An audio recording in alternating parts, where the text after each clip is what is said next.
Welcome to மாயா பஜார். நிர்மலா கஜேந்திரன். இன்றைக்கு நாம் பார்ப்பது தினை அரிசி தோசை. இந்த மெஷர்மெண்ட் கப்பில் தினை அரிசி 2 கப்பு போடுறேன். அதே கப்பில் பாசிப்பருப்பு 1 கப்பு போடுறேன். இது ரெண்டையும் ஒன்றாவே ஊற வச்சிடலாம். 2 மணி நேரம் ஊறட்டும்.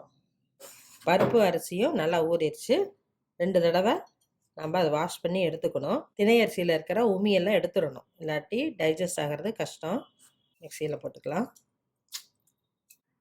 பச்சை மிளகா நான் 1 போட்டிருக்கேன். இஞ்சி சிறிய துண்டு, கருவேப்பிலை, தேவையான அளவு கல்லுப்பு, 1/4 டீஸ்பூன் சீரகம், 1/4 டீஸ்பூன் மிளகு. இதை நல்லா ஃபைன் பேஸ்ட்டாக அரைச்சிக்குவோம். ஓரளவுக்கு ஃபைன் பேஸ்ட்டாக வந்துடுச்சு. பொடியாக நறுக்கின சின்ன வெங்காயம், கருவேப்பிலை கொஞ்சம், கொத்தமல்லி இலை கொஞ்சம். ரொம்ப மாவு தண்ணி பதத்தில் இருக்கக்கூடாது, கொஞ்சம் கெட்டியாக ஊற்றுவோம். கொத்தக்கல் காஞ்சிடுச்சு. கடலெண்ணெய் ஊற்றுவோம். கொஞ்சம் தோசையை விட அதிகம் ஊற்றினா தான் டேஸ்ட்டாக இருக்கும். பருப்பும் நல்லா வேகும். திருப்பி போடுவோம். கொஞ்சம் எண்ணெய் ஊற்றுவோம்.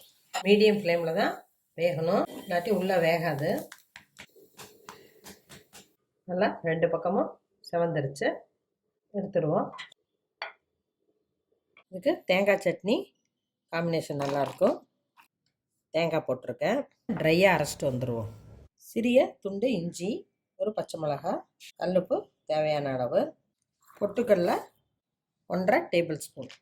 இதை ட்ரையாக அரைச்சிட்டு அப்புறம் கொஞ்சமாக தண்ணி ஊற்றி கெட்டியாக அரைப்போம். இந்த டெக்ஸ்சரில் எடுக்கணும், ரொம்பவும் ஃபைனாக அரைக்கக்கூடாது.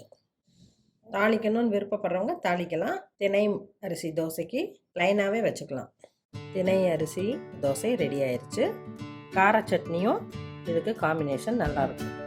குழந்தைகள்லேருந்து பெரியவங்க வர சாப்பிட டிஃப்ரெண்ட்டாக இருக்கும். மில்லட்ஸை நம்ம அன்றாட உணவில் சேர்த்தணும். செஞ்சு பாருங்கள், சாப்பிட்டு பாருங்கள். பிடிச்சிருந்தா சப்ஸ்கிரைப் பண்ணுங்கள், ஷேர் பண்ணுங்கள். தேங்க்யூ.